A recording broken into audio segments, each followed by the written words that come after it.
Débat politique. Débat politique avec Souheila Lajmi. Tous les samedis, de 13h à 14h sur Alger Chaîne 3.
Bonjour à toutes et à tous et merci de votre fidélité. Bienvenue dans votre émission Débat politique de ce samedi 11 juillet 2026, consacrée aujourd'hui à une question qui dépasse largement le cadre de la recherche scientifique. Elle touche à la souveraineté, au développement économique, à la sécurité nationale et à la place que l'Algérie entend occuper dans le monde de demain. Le 21e siècle est celui de la compétition des intelligences. La puissance des États ne se mesure plus uniquement à leurs ressources naturelles, à leur armée ou à leur position géographique. Elle se mesure désormais à leur capacité à produire de la connaissance, à maîtriser les technologies de rupture, à développer l'intelligence artificielle, les biotechnologies, les nouveaux matériaux, le spatial, la cybersécurité et les industries de pointe. La rivalité entre les grandes puissances, États-Unis, Chine, Union européenne, Inde, mais également plusieurs pays émergents se joue aujourd'hui sur le terrain de la recherche, de l'innovation et de l'attraction des meilleurs talents. Les États-Unis investissent des centaines de milliards de dollars dans leurs universités, leurs laboratoires et leurs chercheurs, tout en mettant en place les politiques ambitieuses pour faire revenir leurs compétences expatriées ou maintenir un lien permanent avec leur diaspora scientifique.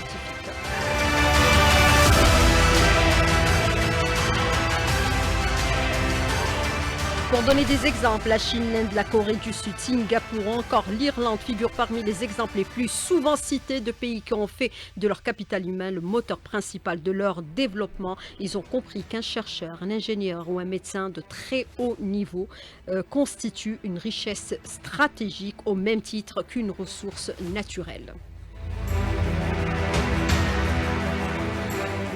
L'Algérie dispose à elle aussi d'un formidable potentiel. Des milliers de chercheurs, médecins, ingénieurs, universitaires et entrepreneurs algériens occupent aujourd'hui des postes de premier plan dans leurs plus grandes universités, centres de recherche, entreprises technologiques et institutions internationales. Plusieurs d'entre eux sont mondialement reconnus pour leurs travaux et leurs découvertes. Dans ce contexte, la création d'un haut conseil des compétences algériens suscite aujourd'hui de nombreuses attentes.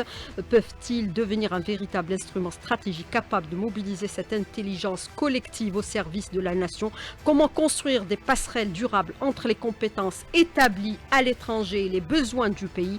Comment transformer cette richesse humaine en levier de souveraineté, de croissance et d'innovation? Ce sont toutes ces questions que nous allons aborder avec nos invités, dont certains sont présents avec nous ici dans le studio et d'autres en ligne, comme Dr Elias Zerhouni, éminent médecin radiologue et scientifique, ancien directeur des instituts nationaux de la santé des États-Unis, avec nous au téléphone depuis bien sûr les États-Unis. Nous avons également avec nous Mohamed Bouhicha, directeur de la recherche scientifique au ministère de l'Enseignement supérieur et de la recherche scientifique, qui est ici présent avec nous au studio. Nous avons aussi en ligne avec nous à partir de Paris Dr Azdine Bouseksou, directeur de recherche au CNRS en France, référence mondiale dans le domaine des matériaux à transition de spin. Et bien sûr, il sera avec nous au téléphone. Et nous avons, comme à l'accoutumée, avec avec nous, présent également ici au studio, Monsieur Mahfoud Kaoubi, expert en géoéconomie. Alors messieurs, bonjour et merci d'avoir accepté notre invitation et place maintenant au débat. Débat politique avec Sohila Lajmi.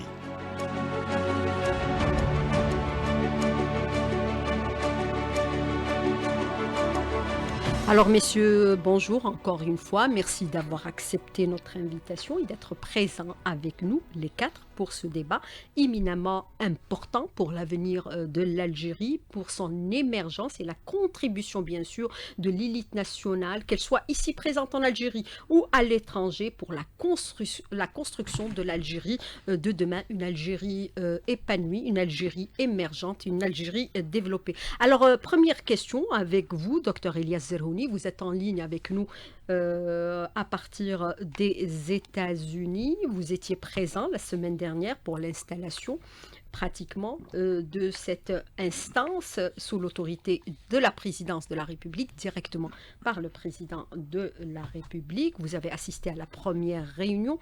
Alors, je vous pose cette question. Pourquoi les compétences scientifiques sont devenues aujourd'hui un enjeu de souveraineté au même titre que l'énergie, la défense ou les ressources stratégiques? C'est éminemment important pour les États. Bonne question.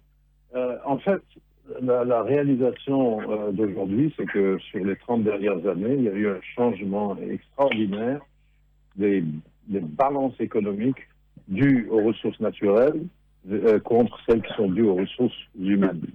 Et si vous regardez le monde, les avancées de la science et de la technologie dans beaucoup de pays ont été beaucoup plus importantes que les ressources naturelles. Et ça, c'est un changement historique. C'est-à-dire que quand on voit sur les 20 dernières années les investissements qui ont été faits en recherche et développement, ils ont quadruplé. En 2000, il y avait 700 milliards de dollars qui étaient destinés à la recherche et le développement. Maintenant, c'est plus de 2000 milliards de dollars. Et on a vu la montée de la Chine avec l'éducation supérieure, les technologies, l'ingénierie.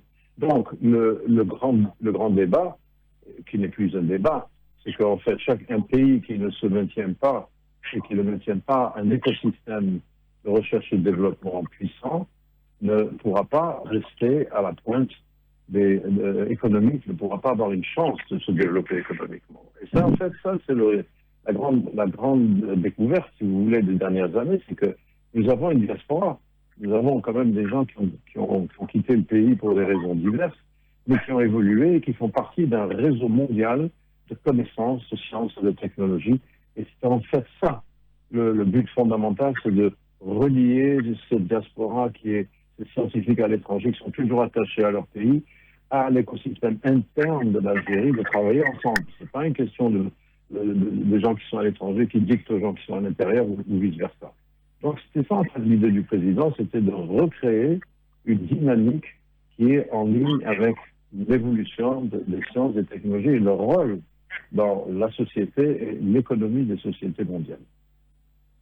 Alors nous avons ici aussi présent avec nous, à nos côtés, Dr Mohamed Bouhicha, qui est le directeur général de la recherche scientifique au ministère de l'Enseignement supérieur et de la recherche scientifique. Il y a eu bien sûr cette première réunion qui s'est tenue la semaine dernière pour mettre en place bien sûr ce haut conseil sous l'autorité directe du président de la République. Alors aujourd'hui, ce que nous constatons par rapport à la déclaration du docteur Elias Zerhouni, c'est que les pays investissent énormément d'argent pour capter leurs compétences. Le monde est engagé dans une véritable guerre des talents. Où se situe aujourd'hui l'Algérie dans cette compétition mondiale par rapport à cet aspect précisément? Docteur Bouhicha. Merci Sohila pour cette pertinente question. Écoutez, l'initiative vise essentiellement à donner une place aux compétences établies à l'étranger, aux compétences scientifiques établies à l'étranger. Il y a lieu de signaler que ces compétences participent d'ores et déjà dans des institutions et des organismes qui existent. Ils ont une place, mais cette fois-ci, c'est une entité qui est en quelque sorte composée 100% de compétences scientifiques pour leur donner une représentativité, leur offrir la possibilité de contribuer dans le développement économique, social et culturel de ce pays-là.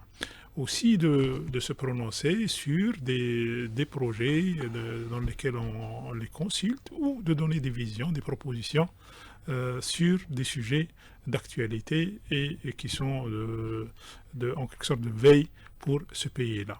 Donc, pour répondre à votre question, l'enjeu est primordial. Vous l'avez dit en introduction, le professeur Elias Zerhouni l'a confirmé aussi, que maintenant, en matière grise, représente l'économie de savoir représente pratiquement l'essentiel des économies. Si on voit les économies émergentes telles que l'Inde, telles que le Vietnam, telles que l'Afrique du Sud et tout ça, elles reposent essentiellement sur le captage d'excellence. Le captage d'excellence, soit en essayant de faire rester les compétences qu'on a ici en Algérie, soit en captant l'excellence qui se trouve ailleurs.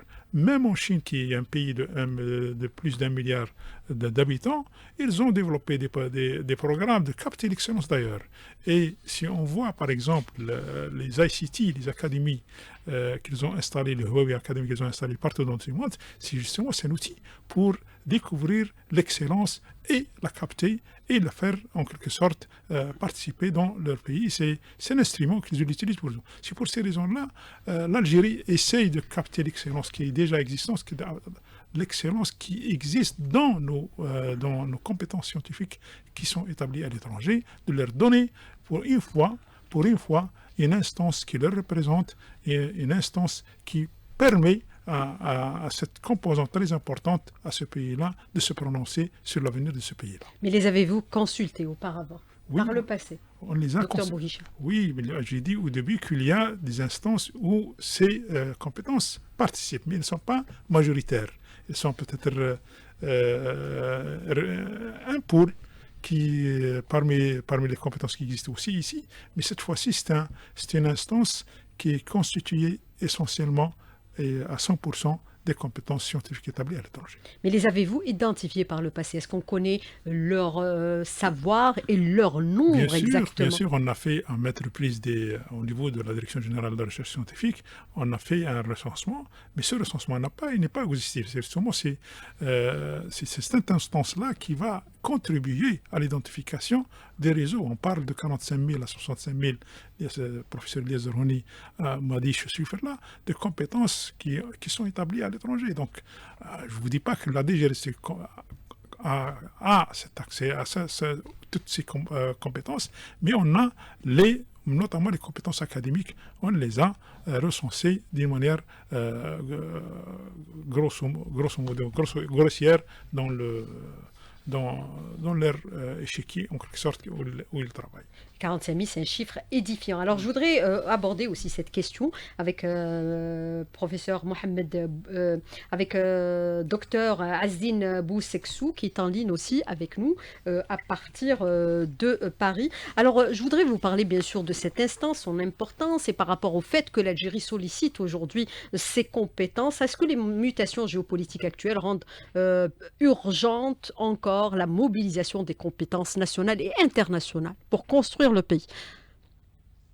Oui, merci de la question qui est tout à fait pertinente. Vous m'entendez là? On vous entend parfaitement. Très bien, merci beaucoup. Alors, évidemment, c'est assez urgent et important donc de faire appel aux compétences algériennes là où elles se trouvent, pour la simple raison, comme le disait tout à l'heure le professeur Bouhicha et le professeur Zerhouni, c'est que le savoir est une arme de défense qui permet de se maintenir et de se positionner au niveau international. La question me touche particulièrement parce que le professeur Bouhicha tout à l'heure disait les autres pays font du captage de compétences à l'étranger. Eh bien, je fais partie des personnes qui ont été captées par la Chine. Et j'ai eu la chance étant en France, d'assister, j'ai envie de dire, à la naissance de la Chine scientifique. Pourquoi? Parce qu'il y a 15 ans de cela, j'ai visité la Chine parce que j'avais des collègues qui se trouvent sur place, qui sont partis de mon laboratoire. À l'époque, c'est-à-dire il y a 15 ans de ça, on me disait eh bien, le bulldozer de la Chine, le bulldozer scientifique de la Chine vient de démarrer.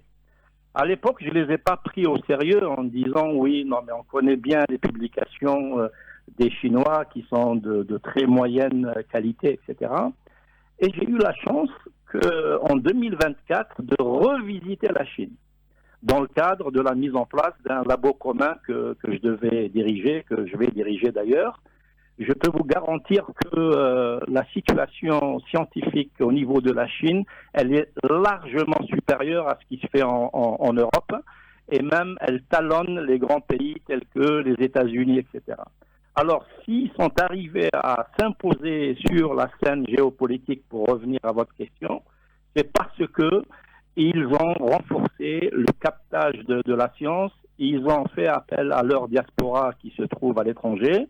Vous savez qu'en 2024, il y a eu plus de 80% des Chinois partis à l'étranger qui sont revenus en Chine grâce à des programmes d'encouragement de revenir dans le pays pour construire leur pays. Donc la Chine est un superbe exemple. Et l'Algérie nous fait le grand plaisir, nous, la diaspora, effectivement d'aller exactement dans le même sens, avec une merveilleuse volonté du président de la République de faire appel aux enfants de l'Algérie qui se trouvent à l'étranger, et en particulier ceux qui sont positionnés sur des niveaux scientifiques assez élevés et avec une bonne expérience dans divers domaines.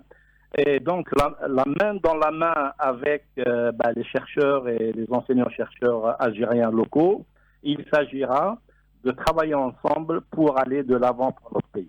Voilà. Alors, bien sûr, autre question que je poserai à notre habitué, M. Mahfoud Kaoubi. Alors, elle est aussi destinée également à Dr Bouhicha dans un moment. Quelle place occupe aujourd'hui la recherche scientifique dans la stratégie nationale de développement, dans le tissu économique? Comment aussi s'adapter à ce qui est en train de bouleverser le monde entier aujourd'hui, c'est l'intelligence artificielle? Écoutez, Sohaila, il est clair qu'aujourd'hui, la recherche scientifique ou la recherche, l'innovation d'une manière générale occupe une place de premier ordre dans toutes les économies qui aspirent à soit garder un niveau de compétitivité de premier ordre ou les pays émergents qui essayent d'améliorer de leur compétitivité. Le mot qui revient à travers l'intervention des camarades, c'est capter. Capter, c'est créer les conditions.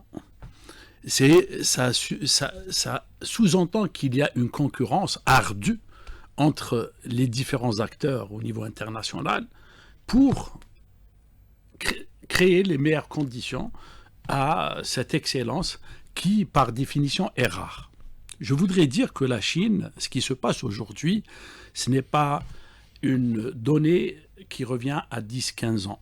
Ça me rappelle le prix Nobel d'économie en 1984, William Theodore Schultz, qui un des pionniers du capital humain en économie, dans une période où les technicistes avaient un aura particulier. William Theodore Schultz, par son œuvre Innée de richesse que d'homme, en 1984, je le répète, où il prédisait avec une démonstration d'excellence que la Chine et l'Inde et les dragons, donc les pays de l'Asie, seraient les premières économies émergentes à partir des années 2000. Et sa démonstration est aujourd'hui prouvée par les faits où la Chine est en train de constituer un concurrent premier des États-Unis qui avait une marge d'avance très très importante, notamment dans le domaine de l'innovation. Donc, en économie, on parle des trois facteurs de production, donc les ressources naturelles et ce qu'on appelle le capital technique, qui jadis n'était pas très très impacté par la recherche et le développement. Les niveaux d'organisation étaient tels que l'impact de la recherche scientifique, de l'innovation n'était pas très très important. Mais au jour d'aujourd'hui, le capital technique a une forte teneur en innovation et en valeur ajoutée et de créativité humaine. Donc, il ne suffit pas d'avoir du capital financier pour acheter des machines, il ne suffit pas d'avoir des ressources naturelles, mais il est important d'avoir un capital humain à forte teneur d'innovation et de compétences techniques et organisationnelles aussi, pour qu'on puisse aspirer à avoir une place dans le domaine d'une économie qui devient de plus en plus compétitif et où les marges de manœuvre sont très très restreintes. C'est pour cela qu'il est impensable de penser une économie développée sans que le capital humain ne soit à la base et au centre de tout processus d'amélioration escompté. Alors, maintenant, par rapport au montant, M. Zerhouni a parlé de 1000 milliards, d'accord. Donc, certainement, on est très loin par rapport à ces 1000 milliards, compte tenu donc, du montant de notre produit intérieur brut. Mais il est important de dire qu'il y a une ambition d'aller vers l'intégration du capital humain dans l'organisation de l'économie. Et on verra à travers les allocations budgétaires. Donc, que ce soit les allocations budgétaires, je dirais que en matière de produit intérieur brut, on a du 1,5-2% de produit intérieur brut qui est attribué à la recherche et à l'innovation, ce qui est un peu loin par rapport au même rapport dans les autres pays. Monsieur Bouhicha pourrait confirmer le montant, mais je pense qu'il est inférieur à ce que vous avez donné. Je pense qu'il est autour de 0,5-8%. Alors, la plus grande richesse, c'est bien sûr la ressource humaine. Maintenant, reste l'appropriation des travaux de la recherche. Rapidement sur la question, en nous confirmant le budget qui est alloué à la recherche. Écoutez, le budget, il y a un effort considérable qui a été fait par l'État en matière de recherche, en matière de budgétisation de la recherche. C'est dans les environs de 0,58. 0,58, c'est le PIB. Mais le reste, j'ai toujours dit que ça, c'est le budget de l'État. Mais si on prend dans les économies mondiales, il y a la partie liée économique à la recherche, il y a la partie des entreprises. Et ça, c'est ce qui montre. C'est-à-dire la recherche n'arrive pas à se déployer au sein des entreprises. C'est pour ça que j'ai parlé de l'appropriation des travaux. Et je dirais peut-être il y a d'autres pas, parce qu'il faut faire une petite veille. Si on prend, par exemple, un pays émergent comme l'Inde, ce n'est plus l'industrie manufacturière qui compose l'essentiel de son économie. En Inde, on a développé l'idée de vendre des concepts. C'est-à-dire quoi? C'est-à-dire, et ça ramène beaucoup d'argent. Hein. C'est-à-dire, au lieu de produire le produit du front-end à la back-end, on vend le concept à TRL3, c'est académique un petit peu, c'est le niveau de maturité technologique. Généralement, au niveau de l'université, on arrive à un maximum TRL3 à 4. Puis, c'est l'industrie qui prendra en charge pour arriver au produit final 8. En Inde, on vend les concepts, c'est-à-dire c'est des concepts qui sont à TRL1 à 3. Et ça remonte beaucoup. Et à travers ça, ce sont les chercheurs et les étudiants qui font ça. On n'a pas besoin d'une industrie ou d'un prototypage très grand pour faire tout ça.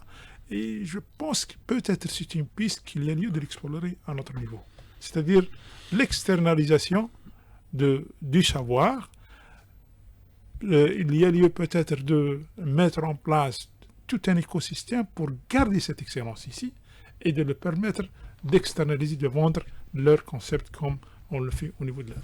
Alors nous allons rejoindre les États-Unis avec bien sûr Dr Elias Zerhouni. Alors comment faire du futur Haut Conseil un outil concret plutôt qu'une simple structure consultative, puisque vous avez tenu la première réunion et on parle selon certaines discrétions, le décret pourrait être promulgué la semaine prochaine. Oui, je pense qu'il faut comprendre aussi, et on a fait, avec le professeur Bouricha, quand j'ai travaillé comme coordinateur pour cette conférence, nous avons fait des recherches initiales sur tous les systèmes mondiaux de connexion entre la communauté scientifique à l'étranger et la communauté nationale. On a fait des comparaisons. Nous avons essayé de comprendre ce qui a marché, ce qui n'a pas marché. Vous avez entendu l'exemple de la Chine, qui a été extraordinaire. Vous avez aussi d'autres exemples où les choses n'ont pas marché. Pourquoi? Parce que les choses se sont résolues à des conseils qui n'avaient pas vraiment un impact sur l'écosystème national. Moi, ce que je dis toujours, c'est que les déclarations sont importantes, la stratégie est importante, l'exécution est encore plus importante.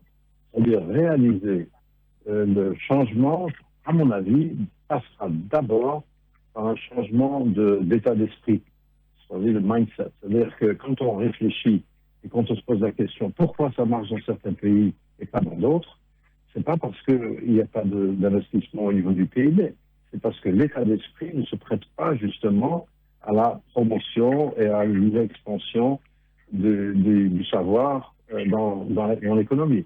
Ce n'est pas le cas de l'Algérie. C'est ce que je dis toujours. J'ai eu des projets avec des collègues dans l'Algérie, avec le professeur Bouricha, nous avons étudié la situation. En fait, l'Algérie a investi énormément. Moi, quand j'ai quitté le pays, il y avait 4 universités au maximum. Maintenant, il y en a 57. Il y avait pas d'instituts, il y en a 50. Et maintenant, il y a 1 700 000 étudiants dans les universités algériennes. C'est extraordinaire comme investissement. Donc, ce n'est pas seulement le pourcentage du PIB qui est dans la R&D, c'est quel est l'investissement du peuple dans ses capacités humaines. Alors, l'Algérie, d'après moi, est un pays qui l'a fait extrêmement bien. Bien sûr, il faudrait savoir dans quel domaine et comment et quelle qualité. Mais bien sûr, ça c'est possible de discuter, d'améliorer. Mais ce qui est important, c'est que l'investissement de base a été fait. Vraiment, la question, c'est est-ce qu'on est capable vraiment d'organiser notre stratégie, notre bureaucratie, nos systèmes, et de manière à ce que ça encourage plutôt que décourage, et ça crée des emplois, ça crée des économies nouvelles. Ça, c'est le point numéro 1. Donc, ne pas faire ce qui n'a pas marché et essayer de se concentrer sur ce qui a marché et de travailler ensemble pour fructifier l'investissement énorme, le sacrifice énorme que l'Algérie a fait. C'est pas tous les pays qui ont fait ça. C'est vraiment spécial. Et croyez-moi, je connais le monde.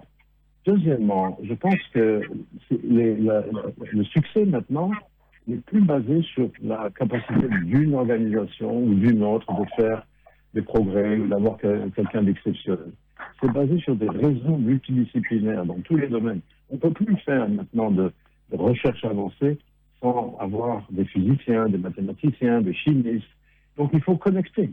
Or, en fait, le grand problème qui se passe dans les pays qui n'avancent pas tellement vite, c'est que tout est en silo. C'est-à-dire que tout est divisé, chacun a son petit territoire, mais ils ne travaillent pas ensemble. Et c'est ça où on va essayer, avec beaucoup d'humilité, parce que c'est difficile, de ne pas seulement être un comité advisory, c'est-à-dire de conseil, mais un comité de collaboration interne-externe. Par exemple, moi, à mon avis, et je crois que le professeur Bouricha le fait, nous sommes un exemple. Il a été mon correspondant à l'intérieur et moi à l'extérieur. Je crois qu'on a fait du bon travail pour arriver là où on en est et d'avoir une visualisation très très claire de la marche à suivre, la feuille de route, qui j'espère n'arrivera pas seulement à donner des petits conseils avec des rapports qui vont dans les tiroirs avec aucun impact sur la structure algérienne, le développement du capital humain, le développement multidisciplinaire des technologies et des approches ingénieures pour justement aider l'économie interne, mais surtout l'appréciation que c'est l'état d'esprit, c'est la mentalité du pays qui, en fait, détermine le succès de la science et de la technologie. C'est pas seulement l'argent, le capital humain et les institutions. Ça demande aussi une volonté politique à long terme, comme les Chinois l'ont démontré, comme l'Inde l'a démontré, comme d'autres pays l'ont démontré, et comme d'autres pays ont échoué complètement à le faire. Donc, c'est un grand défi, C'est pas une petite chose, c'est pas seulement des effets d'annonce. C'est ce qui est le plus important, c'est de commencer à travailler et de marcher avant de courir et comprendre fondamentalement que l'Algérie a fait les investissements qu'il faut pour pouvoir réussir.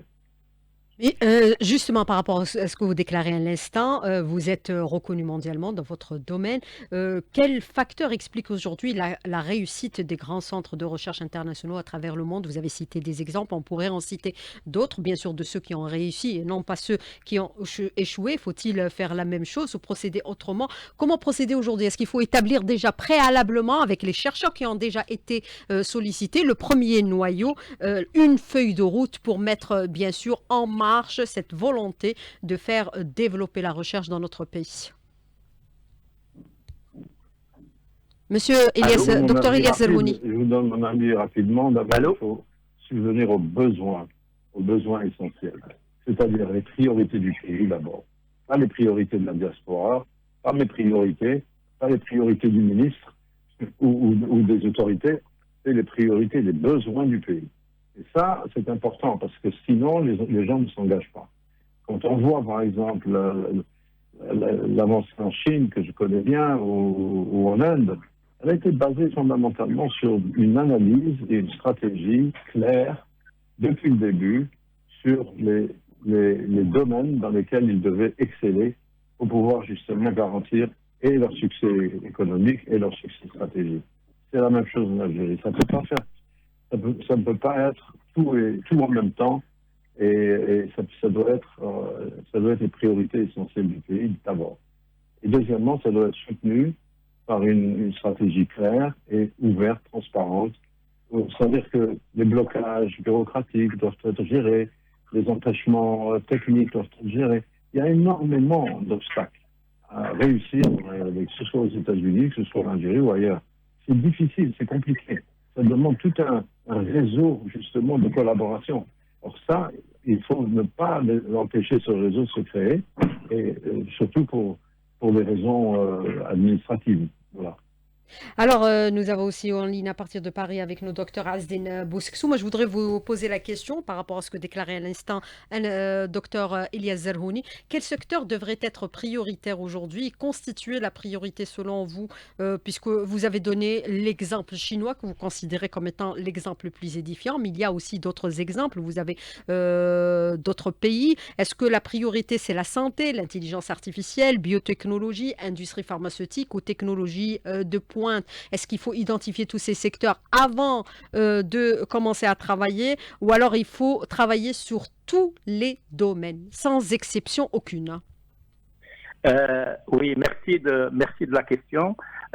Pour aller dans le sens du professeur Zerhouni, moi je pense que dans un premier temps, il faudrait faire une analyse adaptée au pays. Hein. Donc en gros, ce qui a marché dans les autres pays, hein, que ce soit aux États-Unis, en Europe ou en Chine, c'est que les décideurs ont commencé par mettre en place des actions qui sont adaptées au pays, qui sont adaptées à la culture du pays. Je vais prendre un exemple, l'innovation. Alors, effectivement, l'Algérie a beaucoup investi dans le savoir sur les universités, sur les moyens humains, sur la recherche, effectivement. Après, par exemple, la connexion ou la jonction entre la recherche et l'innovation, c'est-à-dire les universités, les grandes écoles et les industries, cette partie-là mérite une vraie réflexion. C'est mettre en place des mécanismes qui tiennent compte de la culture locale, qui vont permettre le passage de la recherche fondamentale vers l'innovation en tenant compte de la culture du pays. Ça, c'est quelque chose qui est fondamental avant de démarrer les grands chantiers R&D, etc. Parce que tenir compte de la culture, de la formation, du potentiel qu'il y a dans le pays, c'est quelque chose qui va conditionner le succès de la suite. Ensuite, quels sont les secteurs? Les secteurs, ils sont nombreux et même, je dirais, tous les secteurs deviennent prioritaires dans notre pays, que ce soit la chimie, les matériaux, les hydrocarbures, la santé, l'IA, l'intelligence artificielle, les nouvelles technologies, les nanotechnologies, ce sont tous des secteurs qui méritent d'être développés à la pointe, mais en tenant compte de ce que je disais tout à l'heure, de la réalité du pays, des capacités, des moyens humains que nous avons, et essayer de mettre des mécanismes qui facilitent le passage de la recherche fondamentale vers l'innovation. Voilà. Docteur Bouhicha, les tensions internationales et la compétition technologique mondiale accélèrent aujourd'hui la course au talent. C'est ce que vous êtes en train de faire aujourd'hui. Non, c'est devenu une réalité, il ne faut pas qu'on l'occulte. Et c'est très important que l'Algérie se positionne là-dessus. Maintenant, le Haut Conseil, c'est une idée très pertinente, très intelligente pour un petit peu faire participer nos compétences scientifiques dans le développement du pays, leur donner la chance. Mais j'entends qu'on ne vient pas avec professeur Elias ou professeur Boussou qui disent il y a lieu d'établir l'état des lieux, c'est-à-dire nos forces et nos faiblesses. On a des forces, c'est le capital humain, parce que nos universités sont en train de former, quoi qu'on dit, des très bonnes compétences, parce que il y a lieu de voir les gens qui partent d'ici, comment ils excellent dans leur domaine. C'est pour ces Vous raisons. avez cette déclaration du président Macron qui dit 35% des médecins exerçant dans les hôpitaux français sont des Algériens. Formés en Algérie et par l'Algérie. Donc il y a lieu de faire un état de lieu, de prioriser les choses, parce qu'on ne peut pas faire tout en même temps, selon les priorités du pays dictées par le président de la République, et on essaiera de faire avancer les choses. Il y a un chantier de travail à faire, il y a un grand chantier à travailler. Il faut peut-être, c'est à travers les compétences qui sont établies à l'étranger, que mutualiser tous les moyens et les moyens humains et techniques pour un petit peu arriver à tracer une feuille de route pour pour un petit peu consolider le développement de ce pays. Mais bien sûr, en associant les chercheurs ici présents également en Algérie. Bien sûr, c'est l'une des ceux existants ici. Non, il n'y a pas lieu, parce que on vient de noter ici que ce conseil-là, il est éminemment conseil de compétences scientifiques algériennes, mais elle est appelée à travailler avec les compétences algériennes. C'est l'une des missions qui est dans le décret présidentiel. C'est-à-dire, et ce que le professeur Elias vient de dire, c'est à travers le réseautage, c'est créer des réseaux. Il faut créer des réseaux dans toutes les disciplines pour un petit peu faire avancer le chantier qui nous attend. Mais quand vous parlez de réseau, est-ce qu'on peut parler aujourd'hui, de façon claire et concrète, d'une diplomatie scientifique au service des intérêts nationaux? Bien sûr. D'ailleurs, c'est l'une des leviers que tous les pays sont en train d'utiliser, la diplomatie scientifique. Il y a lieu d'y consacrer aussi une partie de notre politique étrangère là-dessus. Parce qu'on voit bien au niveau européen que toute une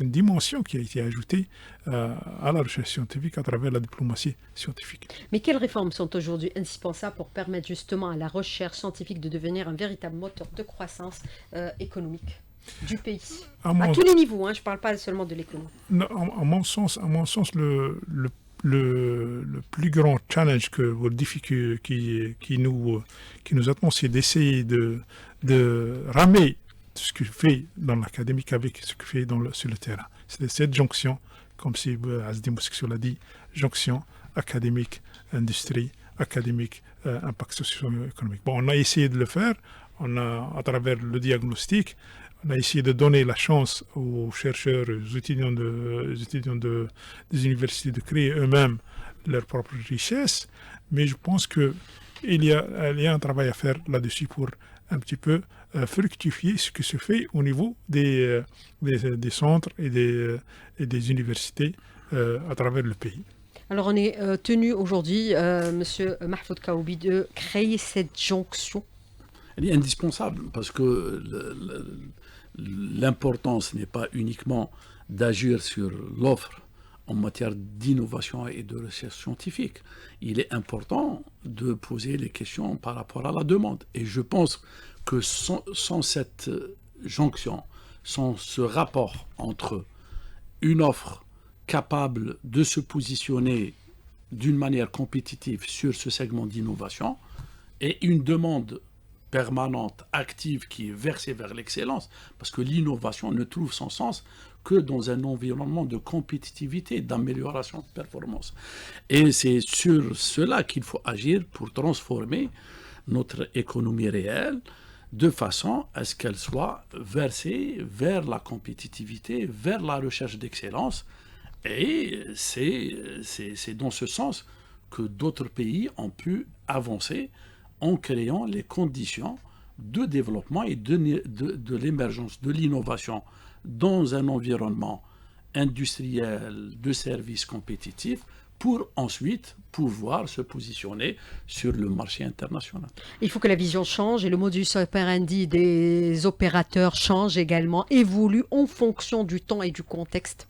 Donc, Prendre en considération tous ces paramètres, ne pas produire seulement pour produire, comme on le fait par exemple dans certains secteurs. Nous sommes autosuffisants, l'agroalimentaire, mais aller plus loin encore dans le développement industriel et technologique du pays. C'est dans ce sens qu'une économie concurrentielle pourrait, je dirais qu'elle est indispensable pour avoir une innovation et un secteur de recherche-développement permanent au service justement de cette innovation. Sans économie versée sur la compétition concurrentielle qui respecte les fondamentaux de la concurrence et de la compétitivité, je dirais qu'on serait sur une recherche fondamentale qui, en fin du compte, est captée par d'autres acteurs à l'international, tout simplement parce que les marchés de la valeur sont internationalisés et que d'autres marchés offrent de meilleures conditions, que ce soit par rapport à l'épanouissement,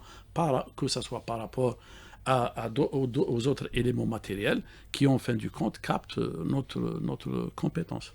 Alors, docteur Elias Zerhouni, la création d'un haut conseil des compétences peut-elle aujourd'hui constituer un véritable tournant stratégique pour l'Algérie dans les prochaines années? Oui. Oui, bien sûr, parce que c'est vraiment la vague globale de développement maintenant est en fait tirée par la stratégie scientifique et technologique d'un pays. Et je voudrais juste revenir sur quelque chose qui s'est passé il y a 2 semaines, par exemple. En 2024, il y a eu un prix Nobel de chimie à Dr. Yagi, qui a été à Berkeley, qui a eu le prix Nobel parce qu'il a découvert de nouveaux matériaux très spéciaux qui arrivent à stocker, par exemple, les gaz et les liquides. Et il y a 2 semaines, il a été recruté à la meilleure université chinoise, qu'on appelle Tsinghua University à Pékin, et on l'a mis directeur de toute la chimie des matériaux dans l'université de Tsinghua.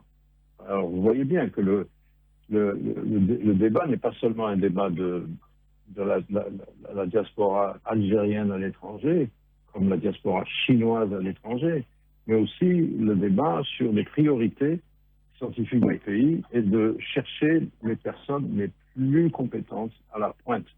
Et ça, c'est ce qu'on appelle, ce que disait le professeur Bouricha, la recherche fondamentale. Ça, c'est important parce que si on n'est pas le premier à découvrir de meilleures méthodes de matériaux chimiques, on ne sera jamais capable de développer une industrie de pointe dans le domaine. Ouais. Par contre, je voudrais revenir sur une chose. C'est-à-dire que je dis toujours, mon expérience, elle est la suivante.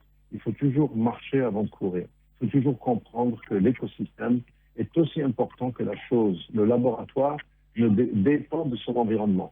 Et ce n'est pas possible d'avoir un laboratoire qui réussit sans un environnement qui est organisé pour qu'il réussisse. Par contre, ce que je dis dans l'innovation, par exemple, il y a plusieurs genres d'innovation. Alors, j'appelle ça la règle des 40-40-20.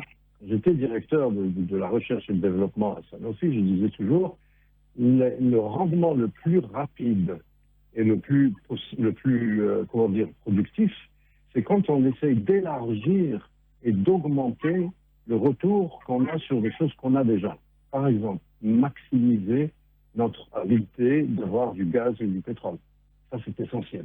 Si vous pouvez magnifier et augmenter les ressources que vous avez déjà, c'est le chemin le plus rapide pour pouvoir financer justement la recherche de pointe. Deuxièmement, c'est ce qu'on appelle c'est l'innovation de proximité. L'agriculture, par exemple. Moi, je vois l'agriculture algérienne, c'est très bien relevé, mais il y a du travail à faire. Les conserveries, de faire que comment dire, le cycle d'exploitation change pour qu'il y ait en fait des réserves qui soient créées dans les conserveries, dans la chaîne du froid, etc.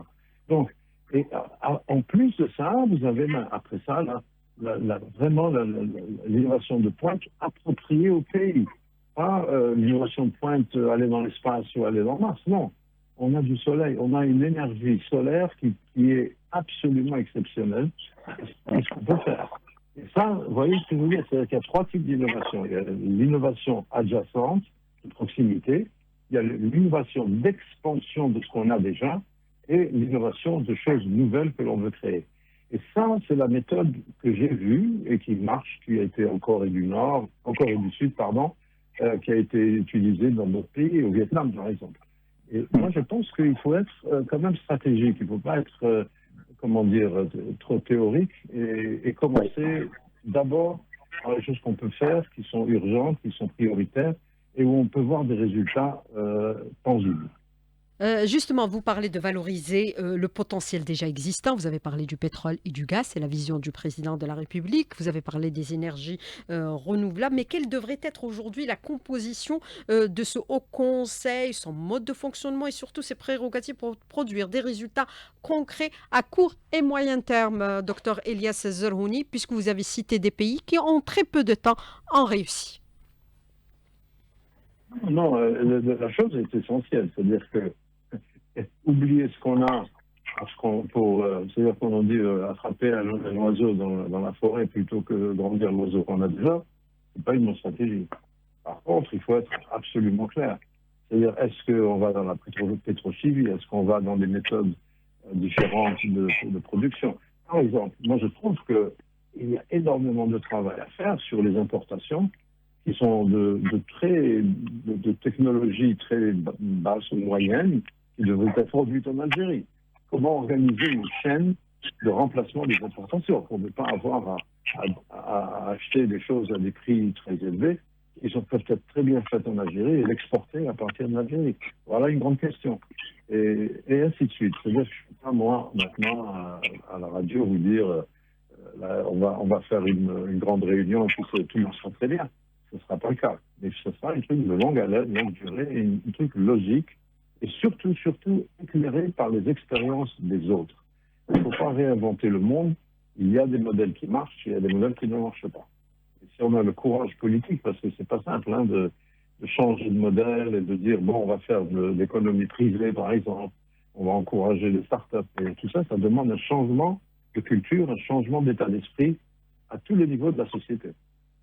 Oui. Alors, docteur Azine Boussexou, je voudrais aussi vous poser une question par rapport à ce que vous déclarez à l'instant, docteur Elias Zerhouni. On a vu que les pays, vous avez donné des exemples au début de votre intervention, investissent massivement dans leur recherche. On a tendance à penser qu'ils ont pris une très longue avance par rapport aux autres pays. Comment aussi, c'est-à-dire prendre cette avance de telle sorte à ce qu'elle soit durable? Qu'est-ce qu'il faudrait faire impérativement et en urgence pour donner à ce Haut Conseil des prérogatives qui lui permettent aujourd'hui de mettre le pays sur la voie du développement? C'est tout à fait important, en effet, de non seulement essayer de rattraper ceux qui sont déjà partis et après penser à aller de l'avant. Je vais vous donner un simple exemple qui est du vécu au niveau international. Par exemple, la Chine. Je vais prendre l'exemple de la voiture. Vous voyez, la voiture électrique. La voiture électrique, elle s'est fabriquée en Chine tout récemment parce que cette voiture a été fabriquée, par exemple, Tesla aux États-Unis, avec une autonomie de 400-500 kilomètres, une voiture qui a révolutionné ce qu'on appelle l'énergie verte. Bon, la Chine, ce qu'elle a fait, sur l'exemple de la Chine de la voiture, elle a commencé par essayer de rattraper le niveau à l'international, de fabriquer la voiture électrique. Et aujourd'hui, ils ont beaucoup investi dans la recherche de la batterie, du stockage de l'énergie électrique, au point où, aujourd'hui, ils proposent les mêmes voitures qui sont proposées par les États-Unis, avec une autonomie plutôt qui va de 400-500 à 1000 km à un prix qui est moitié.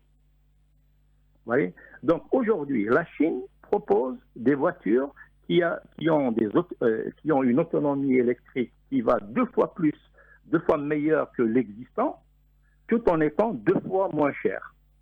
Donc nous dans le pays, c'est un peu ça, c'est ce que disait M. Zarhouni tout à l'heure. Il faut d'abord apprendre à marcher, c'est-à-dire à déjà rattraper le niveau existant à l'international en investissant dans des technologies nécessaires selon les priorités du pays, bien sûr, en les identifiant, en tenant compte de la réalité du pays, en tenant compte de la culture locale, en réfléchissant à de vrais mécanismes qui feraient la jonction entre la recherche et l'innovation, mais au sens algérien du terme.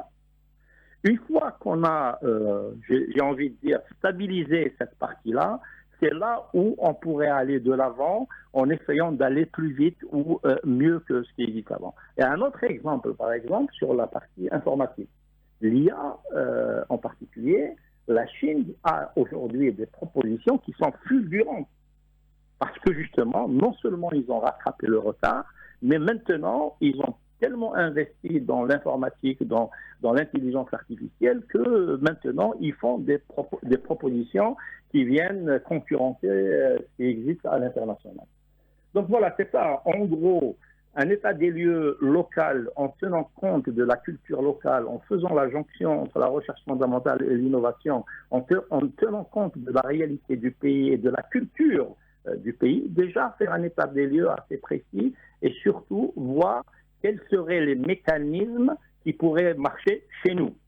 Parce que les mécanismes qui marchent ailleurs ne marcheraient pas forcément chez nous, parce qu'il n'y a pas uniquement la partie scientifique ou technologique, il y a la partie scientifique et technologique, mais il y a aussi la culture, l'éducation, la mentalité, tout ça doit être intégré pour mettre en place des mécanismes adaptés chez nous pour pouvoir aller de l'avant et se positionner au niveau international. Voilà.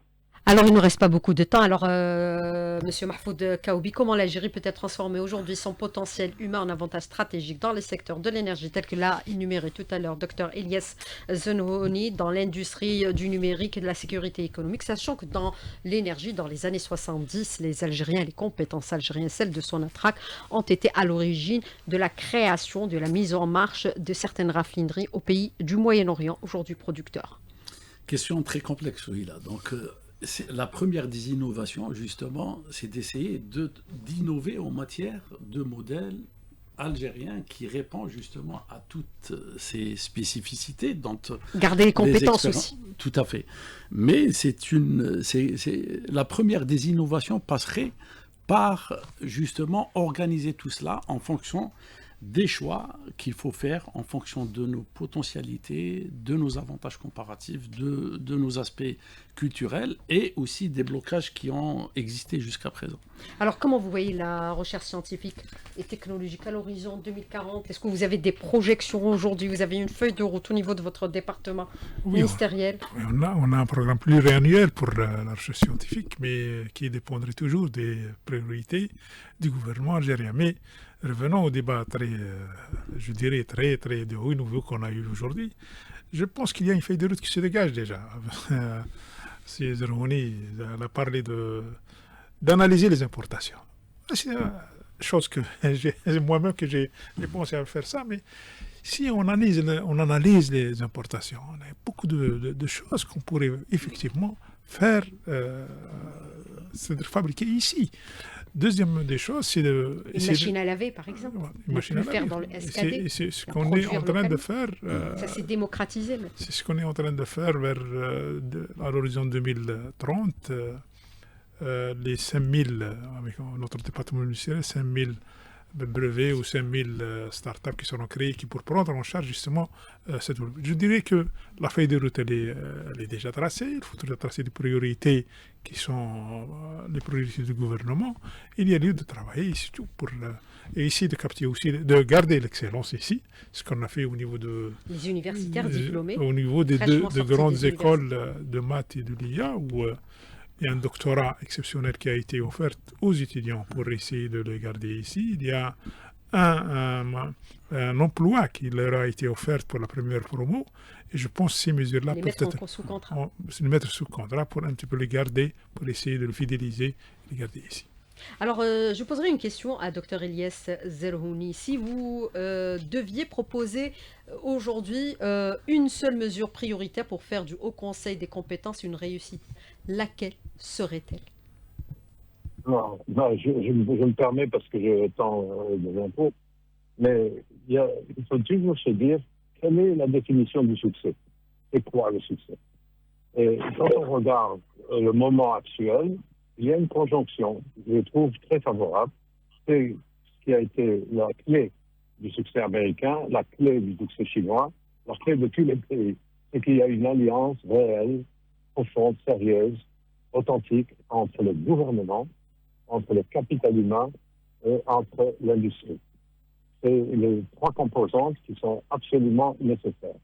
Et il faut avoir un écosystème adapté au pays, bien sûr, et dire, bon, est-ce que ça marche? Comment on saura que ça marche? Là, je vous dis, il y a une mesure simple, la croissance économique du pays. On ne peut pas devenir et rester indépendant et puissant sans une croissance économique soutenue.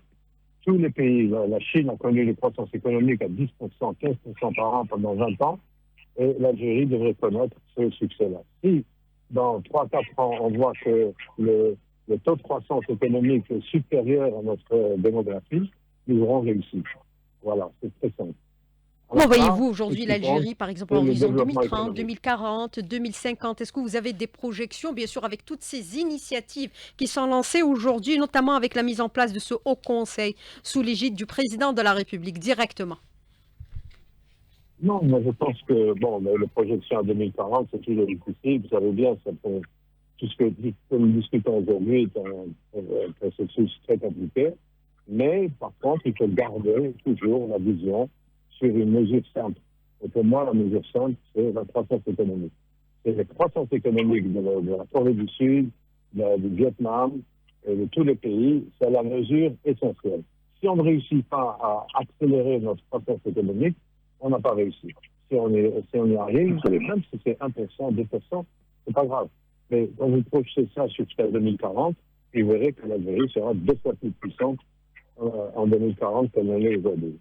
Eh bien, merci, messieurs, d'avoir participé à ce débat. Nous tirons une conclusion que la ressource naturelle demeure importante, mais la ressource la plus stratégique reste bien sûr le capital humain. Je voudrais remercier les invités qui ont participé à cette émission en direct avec nous. Dr Elias Zerhouni, éminent médecin, radiologue et scientifique, ancien directeur des Instituts nationaux de santé aux États-Unis, qui était en ligne avec nous à partir des États-Unis. Mohamed Bouhicha, directeur de la recherche scientifique au ministère de l'Enseignement supérieur de la recherche scientifique. Merci à vous. Dr Azdine Bou Sexou, directeur de recherche au CNRS en France, référence mondiale dans le domaine des matériaux à transition de spin, avec nous au téléphone à partir de Paris. Également avec nous ici présent au niveau du studio, Monsieur Mahfoud Kaoubi, expert en géoéconomie. Merci, messieurs, merci pour votre participation. Merci à tous nos auditeurs, aux fidèles auditeurs qui nous ont suivis pendant cette heure de débat, et à la semaine prochaine.